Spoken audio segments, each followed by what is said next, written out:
한 사람의 인생은 그 사람이 매 순간 어떻게 살았느냐 하는 삶의 이야기의 총 집합이라고 할 수 있겠습니다.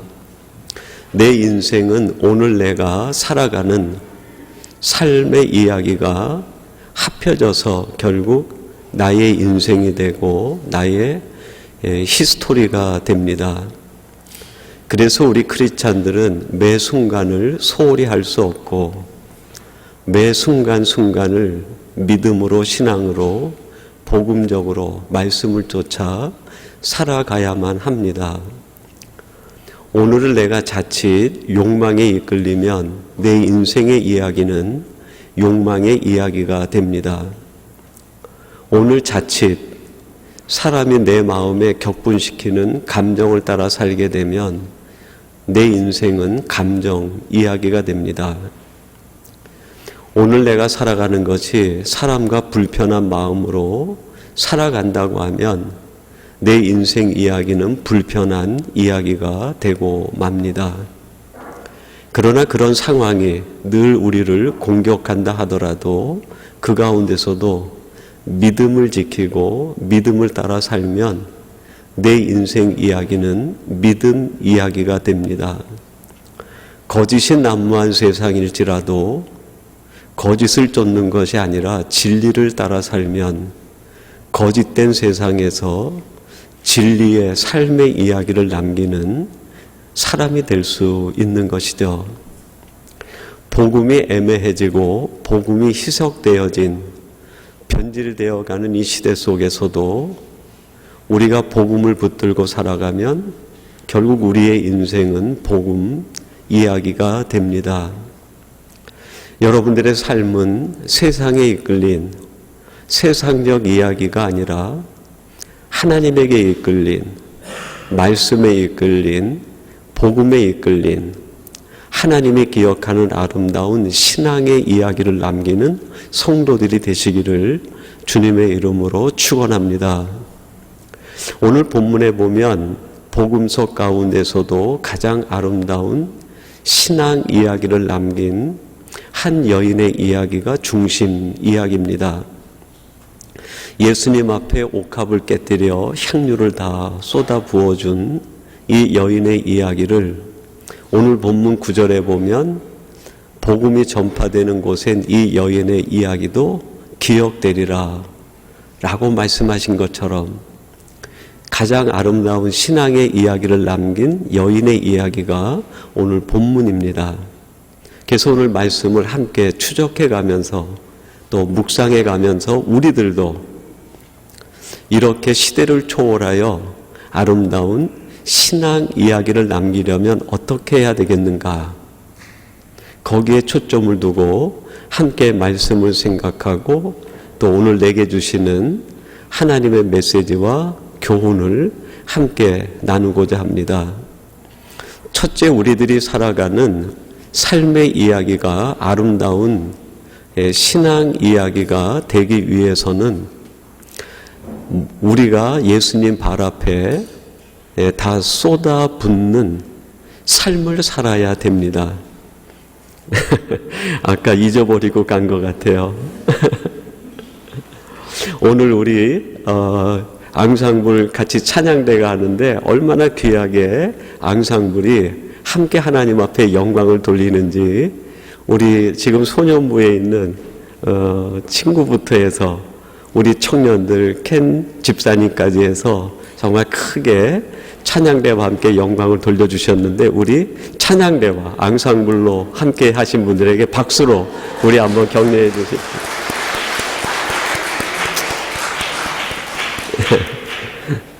그래, 가서 이제 예배 드려야지. 처음에는 아주 애기였는데요. 어느새 이렇게 커서 이렇게 어른 예배 드리는데 와서 악기로 함께 영광을 돌립니까? 얼마나 귀하고 또 얼마나 아름다운지 모르겠어요. 우리 귀하게 찬양으로 영광 돌리신 모든 분들에게 한 번 더 박수를 받고 싶은 분이 오셔서 박수로 한 번 더.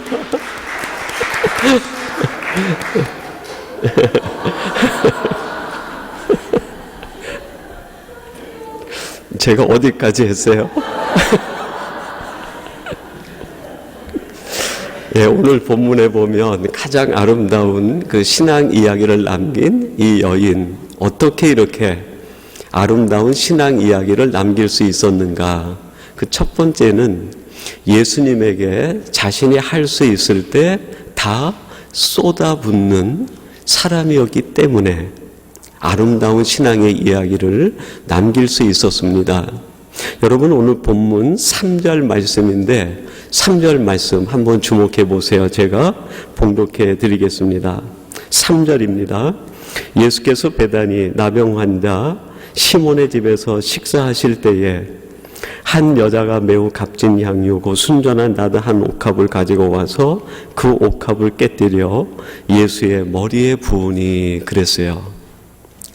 우리들은 이 내용을 너무 잘 압니다. 그래서 예수님 머리에 옥합을 깨뜨려 향유를 부어드린 여인, 이걸 알고 있는데 우리들이 놓치고 있는 것 중에 하나가 있는데 그게 뭐냐면 언제 어디에서 그렇게 했느냐.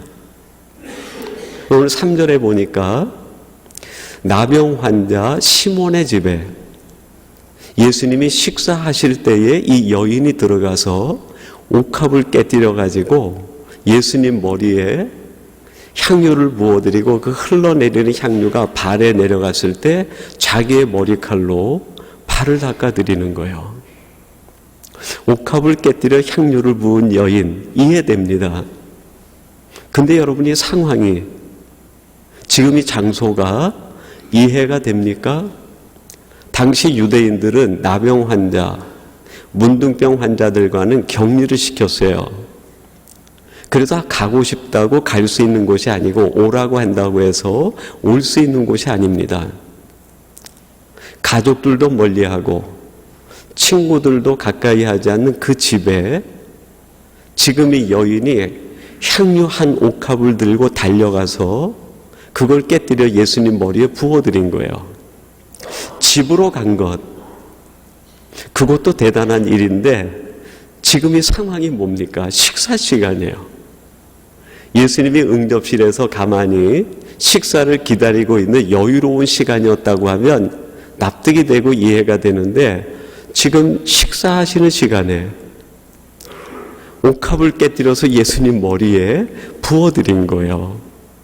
이 장소와 상황이 굉장히 낯설고 이해가 되지 않습니다. 어떻게 보면 무례할 정도로, 어떻게 보면 상황에 안 맞는 그 이유를 이 여인이 지금 연출해낸 거죠. 근데 주님께서 9절에 보면 이 여인의 한 일을 가지고 내가 이 일을 늘 기억하고 복음이 전파되는 곳마다 기억하게 하겠다. 6절에는 좋은 일을 행하였다. 칭찬의 칭찬을 계속하시는 거예요. 이 향유를 쏟아부은 그 전체의 가치가 오늘 성경 본문에 보니까 300데나리온이라고 얘기합니다. 당시 유대 사회의 건강한 남자의 하루 품삯이 한 데나리온이었어요. 그러니까 300데나리온은 건강한 남자가 하루 열심히 일해서 받은 그 돈을 1년 거의 빠짐없이 모아야 모을 수 있는 돈이 그 돈입니다. 적은 돈은 아니죠. 그 큰 돈에 향유를 부었기 때문에 예수님이 내게 좋은 일을 했다, 이거를 기억하겠다라고 돈의 액수 때문에 기억하셨을까요? 여러분, 도대체 이 여인이 왜 이렇게 상황에 안 맞는, 장소가 어울리지 않는 곳에 가서 옥합을 깨뜨려 예수님에게 부어드렸을까요? 이 여인에겐 한 가지가 있었어요. 그게 뭘까요? 간절함이 있었어요. 간절함. 그 간절함이 뭘까요? 지금 이 순간을 놓치면 내가 다시는 예수님을 만날 수 없다고 하는 간절함이 있었습니다. 여러분, 신약의 예수님의 공생의 활동을 3년이라고 얘기합니다. 우리는 복음서를 전부 이해하고 복음서를 연구하고 성경을 묵상하다 보니까 예수님이 갈릴리에서 예루살렘에 3번을 왕복하셔서 마지막에 십자가에 달려 돌아가십니다. 그래서 예수님의 공생에 3년 알고 있어요. 근데 갈릴리에서 처음 예수님이 예루살렘에 올라가셨을 때 그 예루살렘에 있는 많은 사람들이 예수님의 공생애가 3년이라는 것을 미리 알았을까요? 미리 몰랐어요. 예수님의 공생애는 우리가 성경을 연구하다 보니까 3년이지, 예수님의 공생애 기간에 매 순간 만나는 사람들은 그 순간순간이 예수님과 만남의 처음이자 마지막 순간이에요. 그들에게는 처음이자 마지막 순간이지만 주님께서 다시 갈릴리 가셨다가 또 가시고 또 찾아오셨을 뿐이죠. 예루살렘에 있는 사람이나 갈릴리 사람이 예수님은 3년 서클로 돌아다니시니까 지금은 내가 예수님 적당히 모르는 척하고 2번째 만날 때 내가 예수님한테 다 쏟아부어야지 이랬을까요? 성경에 나타난 공생애는 3년이지만 매 순간 예수님을 만나는 사람들에게는 그 순간이 처음이자 마지막이에요. 여러분, 오늘날 크리스찬들의 맹점이 뭘까요? 우리는 공생에 3년적 시간 계산으로 신앙생활해요. 예수님의 공생애가 3년이니까 지금은 적당히 넘기고 2번째 찾아오실 때 조금 더 열심히 하지. 뭐 2번째 열심히 할 이유가 있어? 한 번 더 오실 텐데. 지금이 2번째니까 다음에 3번째 오실 때 그때 내가 쏟아붓지. 여러분, 오늘날 크리스찬이 대부분 신앙생활을 이렇게 해요. 지금 주님이 내게 찾아오는 그 순간을 내 인생의 처음이자 마지막이라고 의식하지 않아요. 우리는 너무나 성경을 많이 읽다 보니까 3년에 익숙해져 있어요. 아, 지금은 그냥 슬쩍 넘기고 내 상황도 그렇고 내 여건도 그렇고 내 경제적 환경도 그렇고 내 시간도 그러니까 지금은 그냥 이렇게 보내고 2번째 찾아올 때 주님, 내가 그때는 지금보다 조금 더 열심히 해보겠습니다. 어떤 분 마음에는 그 2번이 찾아온 분이 있을지 모르겠어요. 그 2번째 기회를 어떻게 넘깁니까? 3년 아닙니까, 주님? 이제 2번째니까 아직 마지막 한 번 더 기회가 있으니까 지금 한 번 더 저를 익스큐스 해주시고 제가 주님을 그대로 돌려보낼 테니까 다음에 찾아오실 때 다음에 제게 기회를 주시고 다음에 제게 뭔가 옵션을 주시고 다음에 제 마음을 놓고 하시면 그때는 내가 100% 하나님 앞에 응답하고 다 쏟아붓겠습니다. 그래서 우리들은 마지막 3년을 생각하면서 1년, 2년을 허비하듯이 살아가는 게 오늘 우리들의 신앙의 현주소 아닙니까? 제가 성도들을 만나서 대화하다 보면 그런 마음이 느껴져요. 목사님, 지금은 제 여건이 그렇잖아요. 목사님, 지금 제 상황이 그렇잖아요. 목사님, 지금 제 경제적 여유가 그렇잖아요. 지금은 내가 여기에 올인해야 될 때고 우리 주님 앞에 올인해야 되는 것은 아직도 기회가 있지 않습니까? 내가 지금은 여기에 올인하고 다음에 주님이 나에게 기회를 주시면 내가 거기에 100% 내 인생을 쏟아붓겠습니다. 그런 이야기, 그런 마음을 너무 많이 느껴요. 여러분, 이것은 신앙인들에게 은혜요 축복일까요? 아니면 독일까요? 은혜가 아니에요. 지금 내게 돌아온 그 일을 미루는 것은 은혜가 아닙니다. 지금 내게 찾아오신 주님을 슬그머니 내려놓는 것은 잠시 쉬는 게 아니에요. 내 신앙에 치명적인 문제가 생긴 겁니다. 내 인생이, 내 신앙이 지금 죽을 대로 죽어 있는 거예요. 그런데 이 여인에게는요, 지금 그 순간이 자신이 주님을 만날 수 있는, 주님 앞에 해드릴 수 있는, 주님 앞에 자기의 마음을 드릴 수 있는 마지막 순간이었어요. 이 갈급함이 있었어요. 그래서 주님께서 문둥병자 집에 들어가 있다는 걸 알면서도 모든 사람이 들어가지 않는 그 집을 문을 박차고 들어가 예수님이 식사하고 있는 그때에도 무례를 결례를 무릅쓰고 지금 이 순간을 놓치면 내가 언제 주님께 이걸 드릴 수 있겠습니까? 지금 이 순간을 놓친다고 하면 내가 영원히 이 순간을 놓칠 수도 있는데 그 마음으로 옥합을 깨뜨려 예수님의 머리부터 발끝까지 부어드린 거예요. 여러분, 신앙생활은요, 지금이 내 인생에 주님 앞에 드릴 수 있는 마지막이라니 갈급함이 있어야 돼요. 여러분, 지금 이 순간 우리들이 예배한다고 다음 주일날 또 와서 이렇게 내 자리에, 내가 늘 앉던 자리에 와서 예배할 수 있다고 어떻게 장담할 수 있겠어요? 우리 하나님이 연장해 주시니까 또 한 주일 살고 와서 예배하는 거지, 그 시간을 어떻게 내가 장담하고 담보할 수 있겠습니까? 우리는 예수님의 공생의 3년에 너무 익숙해져 있어요. 그래서 우리는 공생의 1년, 2년적 삶을 살아가고 있는 거예요. 그러다 보니까 내가 남기는 이야기는 신앙의 이야기가 아니라 여전히 욕심을 쫓아가고 세상을 쫓아가고 세속 향락을 쫓아가는 이야기만을 남기고 있는 거예요. 이 갈급함으로 예수님 앞에 다 쏟아부은 이 여인에 대한 일을 주님이 평가하시는데 어떻게 평가합니까? 6절입니다. 예수께서 이르시되 가만 누워라. 너희가 어찌하여 그를 괴롭게 하느냐? 그가 내게 좋은 일을 하였느니라. 사람들이 볼 때 무례하다 생각했어요.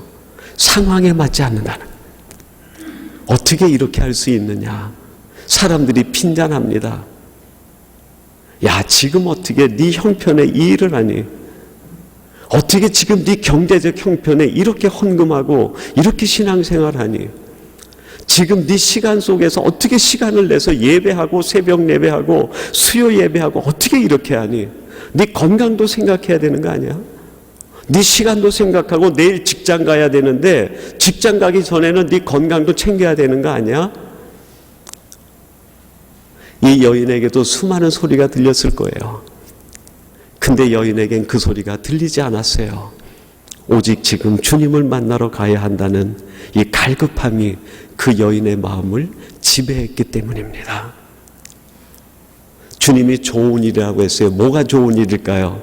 300데나리온 되는 큰 돈을 예수님 머리에 쏟아 부었기 때문에 그 금액 때문에 좋다 그랬을까요? 아니에요. 예수님을 찾아 나오는 그 갈급한 마음, 그게 예수님 마음에 너무 뜨겁게 느껴졌어요. 지금까지 갈릴리, 예루살렘 모든 지역을 다녔지만 그 예수님을 만나려고 하는 갈급한 마음으로 사회적 편견과 환경의 어려움을 뚫고 들어와 주님 앞에 그 마음을 드린 여인이 이 여인밖에 없었어요. 여러분, 우리가 주님 앞에 나올 때 이 갈급함이 있어야 돼요. 주님, 내가 지금 주님 만나지 않으면 죽겠습니다. 내가 지금 주님을 경험하지 않으면 하나님, 내 인생은 아무것도 아닙니다. 지금 내가 주님께 이것 드리지 않으면 주님, 내 인생은 아무것도 아닙니다. 갈급함이 있어야 돼요. 그 갈급한 마음을 주님이 보시고 그 마음이 좋다 그러신 거예요. 유대 백성들은 절기 때마다 하나님에게 천천만만의 제사를 지냈습니다. 얼마나 제물을 많이 드렸든지 그 제단 잡는 데에 기름이, 수양의 기름이 강물처럼 흘러내려갔어요. 수많은 제물의 피와 강물이 기름이 흘러내려가는데 주님이 그것을 보고 감동하지 않아요. 그리고 하시는 말씀이 뭡니까? 내 앞에 나오는 너희들의 마음을 보니까 너희들 마음이 내게서 멀다는 거예요. 갈급한 마음이 없는 거예요. 8절 말씀입니다. 8절. 칭찬하신 것에서 넘어서서 예수님께서 어떻게 그 평가를 하시는지 의미 부여를 하십니다. 8절. 그는 힘을 다하여 내 몸에 향유를 부어 내 장례를 미리 준비하였느니라. 저는 이 말씀을 보면서 한 가지 궁금증이 생겼어요. 그게 뭐냐면 이 여인이 문둥병자 시몬의 집에 예수님이 와서 식사하신다는 소리를 들었을 때 여인의 마음속에 그래, 이제 예수님이 언제 죽으실지 모르니까 내가 장례를 준비해야지. 그래서 예수님의 장례를 준비하겠다고 향유를 가지고 와서 예수님에게 부어드렸을까요? 여러분, 예수님의 십자가의 사건은 하나님과 주님만이 아는 사건이에요. 아무리 주님께서 예고를 하셨다 해도 그 시와 때는 하나님께 달린 거예요. 이 여인이 예수님에게 향유를 붓고 발에 자기 머리털로 씻어 내린 것은 내가 이렇게 해서 마치 염을 하듯이 예수님의 죽음 뒤에 장례를 예비하고 세마포로 입히기 전에 그 몸을 시신을 닦듯이 내가 그런 것을 해야지라는 마음으로 향유를 붓고 닦았을까요? 여인의 마음에는요, 장례를 지낸다, 그 마음이 없어요. 무슨 마음만 있었을까요? 주님 앞에 내가 지금 할 수 있는 이 작은 것, 그걸 할 수 있는 것, 그걸 하겠다는 거예요. 여인이 할 수 있는 작은 것 쏟아 부었는데 주님께서 거기에다가 의미를 부여해 주신 거예요. 그게 내 장례를 예비한 것이다. 여러분, 이게 축복입니다. 내가 한 일 아무것도 아니에요. 우리가 하는 일 너무나 작습니다. 우리가 교회에서 봉사하고 헌신하는 거 너무 작은 일이에요. 물론 한 사람 한 사람이 하나님의 전에서 수고하고 애쓰는 것, 그것 위해서 시간을 내고 열정을 들이고 시간을 들이는 것 클 수 있을지 모르겠습니다. 그러나 하나님이 내 생명을 구원해 주신 것에 비하면 너무 작은 일이에요. 주일날 와서 친교 봉사부에서 떡 준비하는 거 다른 성도에 비하면은 큰 일일 수 있습니다. 그러나 내 생명을 구원해 주신 하나님의 역사에 비하면 너무 작은 거예요. 우리가 하는 일들이 그렇게 작은 일들인데 그 일을 쏟아붓듯이 하게 되면 주님이 거기에 의미를 부여해 주세요. 그래, 그거는 나의 영광의 일이야. 그래, 오늘도 아이들을 가리키기 위해서 이른 아침부터 나와 수고했구나. 교회학교 선생님들에게 의미를 부여해 줍니다. 그게 천국을 확장시키는 일이야. 우리 찬양대가 와서 연습을 하고 하나님 앞에 영광 돌릴 때 작은 헌신이지만 우리 주님이 거기에 의미를 부여해 줍니다. 그래, 그게 내 영광을 드러낸 거야. 내 이름을 찬양한 거야.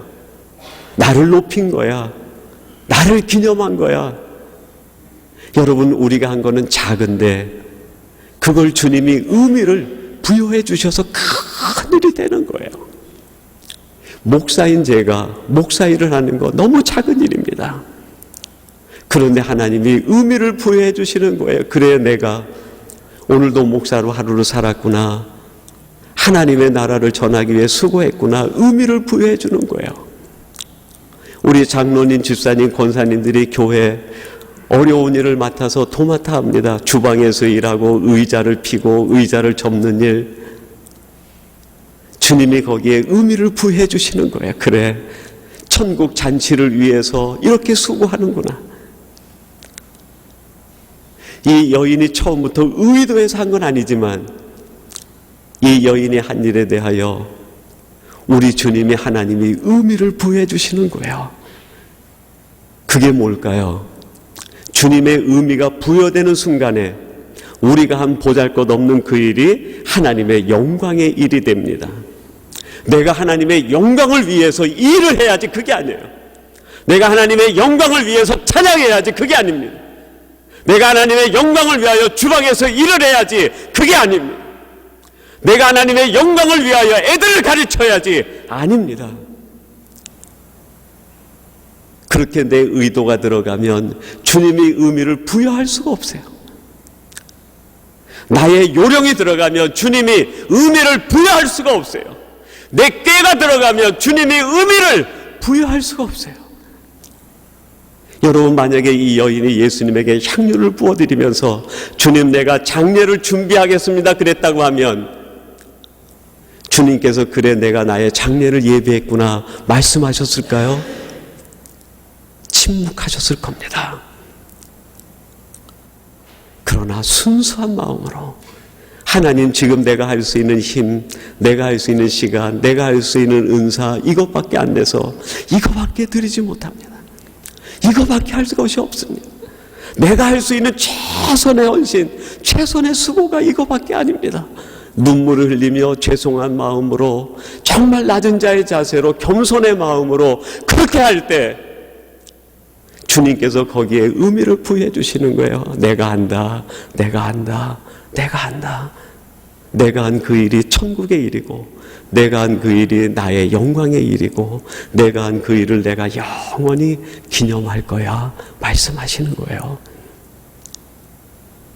그런데 여러분, 왜 우리들이 이렇게 하나님 앞에 쏟아부어야 되는 삶을 살아야 되는데 쏟아붓지 못할까요? 1절 말씀을 한번 보십시다. 1절. 왜 우리들이 쏟아붓지 못하는가? 1절. 이틀이 지나면 유월절과 무교절이라 대제사장들과 서기관들이 예수를 흉계로 잡아 죽일 방도를 구하며, 제사장과 서기관들이 예수님을 잡아 죽이기 위해서 흉계를 꾸몄어요. 흉계라는 말이 헬라어로 돌로스라는 말이에요. 돌로스. 나쁜 생각. 이 나쁜 생각이 뭘까요? 제가 이 말씀을 묵상하면서 우리들이 하나님에 대하여 가질 수 있는 나쁜 생각이 뭘까? 한번 찬찬히 생각하고 묵상해 보았어요. 근데 내 마음에 이런 생각이 들더라고요. 적당히. 이게 우리 크리스찬들이 갖는 하나님에 대한 가장 나쁜 생각이 아닐까? 적당히. 여러분, 지금 이 대제사장, 서기관들이 누굽니까? 지금 이 나병 환자 시몬의 집에 들어가기 바로 며칠 전에 예수님께서 예루살렘에 올라올 때 손에 종려나무를 들고 호산나 왕이여 우리에게 오신다고 찬양하던 사람들이에요. 예수님이 예루살렘에 입성할 때 찬양하던 그 사람들이 불과 3일 되지 않아서 나쁜 생각 가진 거예요. 흉계를 꾸몄어요. 그게 뭡니까? 그들의 생각이 변질이 돼서 처음 생각을 갖지 못한 거예요. 예수님을 처음 만났을 때 왕이라고 찬양했던 그 생각은 다 버리고 예수님을 죽여야 되겠다 생각을 가진 거예요. 처음 생각을 끝까지 갖지 못하고 적당히 생각이 자기 유익을 따라 변질되고 만 거예요. 여러분, 성도들 중에 최악의 성도가 누굴까요? 성격이 나쁘거나 상황이 어려워져서 물리적이고 생활적으로 불편한 관계가 다 깨지는 그런 성도가 아니에요. 겉으로는 드러나지 않는데 그 속의 마음이 적당히 마음으로 가득 찬 사람, 가장 무서운 성도입니다. 하나님이 볼 때 정말 최악의 성도예요. 여러분, 혹시 우리가 그런 사람은 아닙니까? 우리가 하나님 앞에 감사해야 되는데 쏟아붓는 감사가 아니라 적당히 감사하고 살진 않습니까? 우리가 하나님 앞에 헌금해야 되는데 쏟아붓는 헌금이 아니라 적당히 사람들 보기에 이 정도 하면 되지 않을까 하고 살진 않습니까? 예배 생활합니다. 쏟아붓는 예배 생활 해야 되는데 적당히. 날씨도 안 좋고 일기도 안 좋고 지금은 환경도 그렇고 내 건강도 그러니까 주일 예배 한 번만 나가지 뭐. 수요 예배는 가까운 사람들 나가고 새벽 예배는 열심 있는 사람 나가고 나는 이 정도 하면 되지 않아? 적당한 예배 하나님이 받기에 얼마나 거북스러울까요? 적당히 드리는 헌신, 적당히 드리는 감사, 적당히 드리는 기도, 적당히 드리는 열심, 하나님이 받으실 때 얼마나 거북하실까요? 안 받을 수도 없고 내칠 수도 없고 받자니 하나님 마음이 엉망이 돼버리는 거예요. 여러분, 쏟아붓는 신앙생활을 해야 되는데 어느새 우리들이 적당히 신앙생활하는 사람으로 바뀌어버렸어요. 오늘 본문 4절 한번 보십시다. 4절 어떤 사람들이 화를 내어 서로 말하되 어찌하여 이 향유를 허비하는가. 이 어떤 사람을 병행 구문인 똑같은 향유 붓는 얘기가 기록된 마태복음 26장 8절에 보면 제자들이 보고 분개하여 그럽니다. 제자들이에요. 오늘 본문에 나오는 어떤 사람은 저 이방인들이 아니라 예수님과 함께 3년간 제자로 살던 제자들이에요. 그들이 이 여인이 한 일을 보고 어찌하여 분개한 거예요. 왜 이걸 허비하는가 그렇게 얘기합니다. 여러분이 제자들이 누굽니까? 3년 전에 주님께서 그들을 갈릴리에서 만나서 부를 때 그들이 주님 앞에 다 쏟아붓는 사람이었어요. 나를 따르라, 사람 낚는 어부되게 하리라 그랬더니 배와 그물을 버려두고 자기가 평생에 모은 거 다 쏟아붓고 주님을 따른 사람들이에요. 근데 3년이 지나서 그들이 어떻게 됐습니까? 적당히 사람으로 바뀐 거예요. 어찌하여 허비하느냐, 무슨 말입니까? 왜 이걸 다 쏟아붓는 거야? 적당히 해야지. 한 10데나리온 정도만큼 쏟아붓고 나머지는 딴 데 써야지. 어떻게 이렇게 무지하게 신앙생활해? 어떻게 이렇게 쏟아붓는 거야? 왜 제자들의 이런 생각이 들었을까요? 그들 마음에 돌로스가 그들의 생각을 변질시키고 적당히 사람으로 바꿔버린 거예요. 여러분, 오늘 나는 어떻습니까?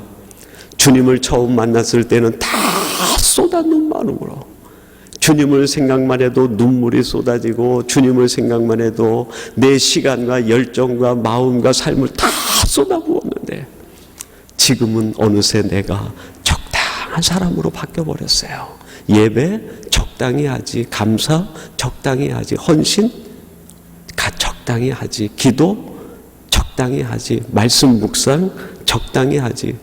이거는 관심 있는 사람들이 하는 것이고 내 목은 아니야. 여러분, 어느 순간 우리들이 적당히 사람으로 바뀌어버렸어요. 여러분, 이것은요 그리스도인에게 있어서는 재앙입니다. 재앙. 내가 적당히 살아가는 사람이 돼도 하루하루 살아갈 수 있는 것은 은혜가 아니에요. 축복이 아닙니다. 크리스찬에게는 말할 수 없는 위기의 순간입니다. 오늘 이 여인의 이야기를 통해서 주님께서 우리에게 하시는 말씀이 뭡니까? 쏟아붓는 사람을 보고 싶다는 거예요. 여러분, 이게 우리에게 은혜 아닙니까? 아직도 우리가 쏟아부을 수 있는 시간이 아직도 남아있다는 게, 하나님께서 우리의 목숨, 우리의 생명을 얼마나 더 연장해 주실 줄은 모르겠습니다. 그러나 여러분, 이제부터라도, 지금부터라도 쏟아부을 수 있는 시간, 쏟아부을 수 있는 기회를 주신 거, 이게 은혜 중에 은혜, 축복 중에 축복이 아닙니까? 주님께서 오늘 우리들을 향해 말합니다. 내가 너를 안다. 적당히 살아가는지 쏟아붓는 삶을 사는지 주님이 안다는 거예요. 이제 우리는 청산합시다. 적당히의 신앙, 적당히 인생은 청산해버리고 우리 주님이 주시는 매 순간, 오늘 이 시간 이후부터 우리의 삶은 주님 앞에 가는 그 순간까지 쏟아붓는 인생, 쏟아붓는 신앙, 쏟아붓는 삶을 사십시다. 이러한 성도들이 되기를 주님의 이름으로 축원합니다. 하나님 아버지, 저희들이 예수님을 처음 만난 그때부터 그 순간에는 쏟아붓는 사람이 되었었는데 어느새 세상 살면서 나도 모르게 마음과 생각과 정신이 새 속에 물들어 적당한 사람으로 바뀌고 말았습니다. 주님께서 내가 너를 아노라 말씀하신 것처럼 이제 하나님 이 순간부터 적당히 사는 인생이 아니라 쏟아붓는 인생 되게 하여 주시옵소서. 그에 우리가 살아가는 인생 이야기가 하나님이 보실 때 좋은 인생, 하나님이 보실 때 하늘나라에 기억될 만한 아름다운 신앙 이야기 되게 하여 주시옵소서. 예수님의 이름으로 기도하옵나이다. 아멘.